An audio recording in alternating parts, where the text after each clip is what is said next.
L'accès à l'eau potable dans cet arrondissement de Bikok, à une trentaine de kilomètres de Yaoundé, est un véritable calvaire.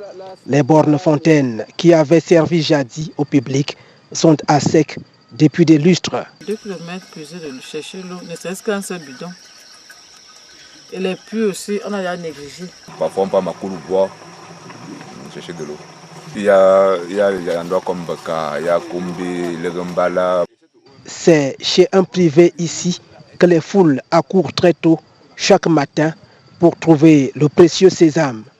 Il y a un château d'eau, mais les gens de la SINEC pompent l'eau, je peux dire, par saison. Il faut pomper l'eau aujourd'hui, ils attendent même encore un mois avant de pomper l'eau. Et l'eau là, quand ça arrive, c'est sale. C'est le papa qui est derrière là qui nous amène à puiser l'eau ici. Parce qu'il nous a trouvé en carence l'eau.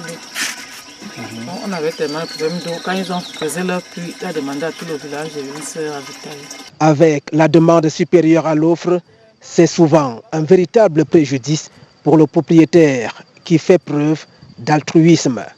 Les mêmes difficultés que nous avions eues en grandissant, où nous devrions faire des kilomètres pour se ravitailler en eau, que ces problèmes, on les retrouve aujourd'hui. Alors j'ai décidé de leur offrir un forage pour un premier temps. Et ça a très bien commencé. Alors nous avions constaté que la demande en eau était tellement énorme, où les gens se réveillaient à 4 heures du matin pour faire la queue, de peur de ne pas pouvoir se servir. À 8 heures, le forage était déjà vide.